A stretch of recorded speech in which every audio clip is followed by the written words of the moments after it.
আসসালামু আলাইকুম। আজকের ক্লাসে আমরা শিখব কিভাবে আমরা কিবোর্ড দিয়ে কম্পিউটারে দ্রুত ইংলিশে টাইপ করতে পারি।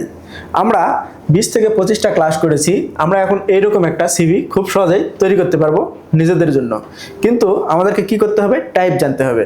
কারণ আপনি কম্পিউটারে অনেক কিছু পারেন বা অনেক কিছু করতে পারেন, কিন্তু আপনি টাইপ জানেন না, আপনি কিন্তু কম্পিউটারের পরীক্ষায় কি করবেন? ফেল করে যাবেন। তো আমাদেরকে এই জন্য জানতে হবে যে আমরা কিভাবে দ্রুত টাইপ করতে পারি। তাহলে চলুন আমরা কিভাবে দ্রুত টাইপ করতে পারি সেটা শিখে নিই। আমরা যখন কিবোর্ডে টাইপ শিখতে আসব তখন আমাদেরকে প্রথমে কি করতে হবে? আমাদেরকে মাঝের লাইনটা মুখস্থ করে নিতে হবে। আমাদেরকে এই মাঝের লাইনটা মুখস্থ করে নিতে হবে, তাহলে আমরা খুব সহজেই কিবোর্ডে টাইপ করতে পারবো। আপনি যখন এই মাঝের লাইনটা মুখস্থ করে নেবেন তখন উপর এবং নিচের লাইন খুব সহজেই মুখস্থ করতে পারবেন। আমি টেকনিকটা আপনাদেরকে শিখিয়ে দিচ্ছি। দেখেন, আমি প্রথমে শেখাচ্ছি বাম হাত। বাম হাতে কি করবেন? কনিষ্ঠ আঙ্গুল। বাম হাতের কনিষ্ঠ আঙ্গুল দিয়ে কি করবেন? এতে রাখবেন। বাম হাতের কনিষ্ঠ আঙ্গুল এতে রাখবেন। এরপরে বাম হাতের অনামিকা আঙ্গুল কোথায় রাখবেন? অনামিকা আঙ্গুল রাখবেন এসে। এরপরে আপনি ডিতে কোন আঙ্গুল রাখবেন? মধ্যমা, অর্থাৎ আপনার বাম হাতের মাঝের যে আঙ্গুল রয়েছে এটা রাখবেন ডিতে। এরপরে আপনি তর্জনীতে রাখবেন এফ। এফ আঙ্গুল রাখবেন তর্জনীতে, এবং এই এফ এর মাঝে, এই এফ এর নিচে দেখবেন যে আপনার কিবোর্ডের এইরকম একটা বার রয়েছে। এই বারটা কেন রয়েছে? আপনার এই বাম হাত যেখানেই যাক না কেন আপনি যেন খুব সহজেই এই চারটা আঙ্গুল এ, এস, ডি এবং এফ তে রাখতে পারেন। আবার এই দিকে আসেন, দেখেন যে এখানে রয়েছে সেমিকলন। সেমিকলনে কি করবেন? আপনার ডান হাতের কনিষ্ঠ আঙ্গুল থাকবে। এরপরে কি রয়েছে? এল। এলে কি থাকবে? এলে থাকবে আপনার অনামিকা। এলে থাকবে আপনার ডান হাতের অনামিকা। এরপরে আপনার মধ্যমা থাকবে কেতে, এবং দেখবেন যে জের নিচে একটা স্পেস বার রয়েছে, সেখানে কি থাকবে? আপনার তর্জনী।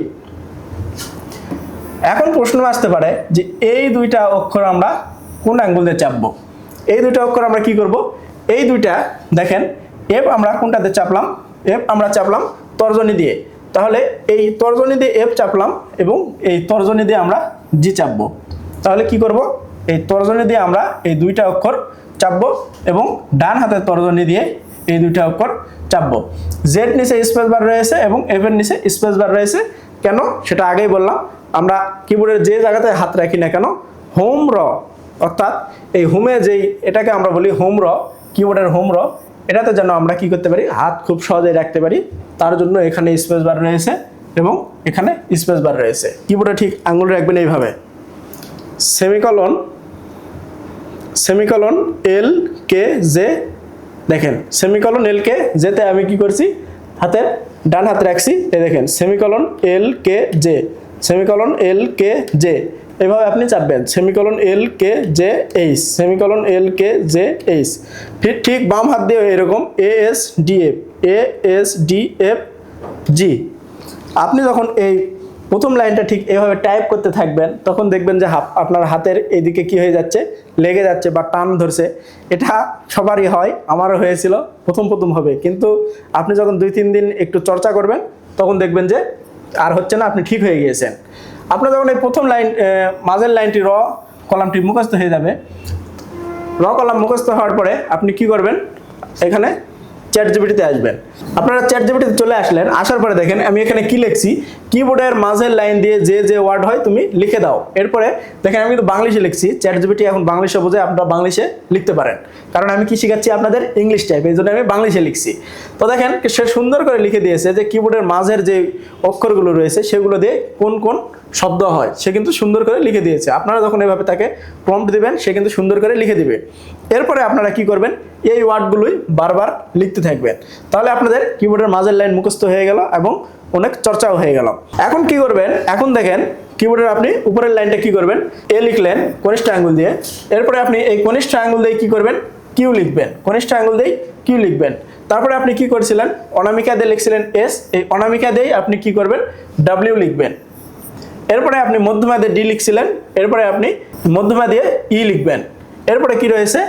এরপরে আপনার তর্জনী দিয়ে এফ লিখছিলেন, তর্জনী দিয়ে আর লিখবেন, তর্জনী দিয়ে জি লিখছিলেন, তর্জনী দিয়ে টি লিখবেন। ঠিক এই পাশেও ওই একইভাবে আপনি লিখবেন। তারপরে কি হয়ে গেল? আপনার 2 সারি মুখস্থ হয়ে গেল। এখন এই 2 সারি দিয়ে আপনি আবার চ্যাটজিপিটিকে প্রম্পট দিবেন যে আমি উপর এবং মাঝের লাইনে কি করি, মাঝের লাইন মুখস্থ করছি কিবোর্ড থেকে, এখন তুমি আমাকে 2 সারি দিয়ে যেই ওয়ার্ডগুলো হয় সেগুলো লিখে দাও। এরপর আপনি সেগুলো চর্চা করলেন। এরপরে আপনি দেখেন এই কনিষ্ঠ দিয়ে যে লিখবেন, তারপরে অনামিকা দিয়ে এক্স লিখবেন, তারপরে মধ্যমা দিয়ে সি লিখবেন, তারপরে তর্জনী দিয়ে ভি লিখবেন, তারপরে তর্জনী দিয়ে বি লিখবেন। ঠিক এই পাশেও একইভাবে আপনার হাত কিবোর্ডের যেখানেই থাকুক না কেন আপনাকে কিন্তু বারবার এ এস ডি এফ এবং সেমিকোলন এল কে যেতে আসতে হবে। ওই যে বলেছিলাম এগুলোর নিচে একটা স্পেস বার রয়েছে যেন আপনি খুব সহজেই হোম রতে আসতে পারেন। তো তাহলে আপনারা যদি এইভাবে চর্চা করেন তাহলে খুব সহজেই কিবোর্ডে আপনি ইংলিশে লিখতে পারবেন। এরপরে আমি আসি আপনারা বাংলা কিভাবে লিখবেন। অনেকের প্রশ্ন থাকে যে আমি বাংলা কিভাবে লিখব, বা বাংলা তো এভাবে মুখস্থ করা যায় না, ইংলিশ মুখস্থ করতে পারলেও কিন্তু বাংলা মুখস্থ করা যায় না। এটা একদম ইজি।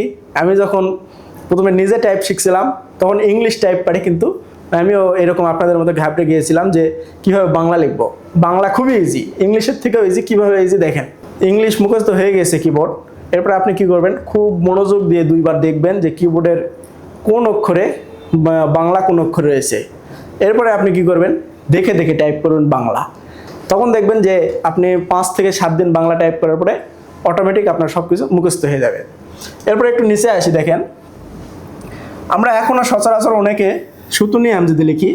এটা দিয়ে লিখলে কি হয়, এই ফ্রন্টে আমরা যখন লিখি ওয়ার্ডে বা যে কোনো জায়গাতেই সুতুনি আমজেদে লিখি না কেন, সুতুনি আমজেদে লেখার পরে আমরা যখন এটা কপি করে অন্য জায়গায় পেস্ট করি তখন ভেঙে যায়। এই জন্য আমরা কি করব, ভেঙে যেন না যায় তার জন্য আমরা কালপুরুষ বা সুলাইমানি লিপি ফন্ট ব্যবহার করব। তো আমরা খুব সহজেই বুঝে নিলাম যে আমরা কিভাবে ইংলিশ কিবোর্ডটা মুখস্থ করব এবং ইংলিশ কিবোর্ড মুখস্থ করার পরে বাংলা কিভাবে লেখা শুরু করব। তো আজকের ক্লাস ছিল এই পর্যন্তই। আসসালামু আলাইকুম।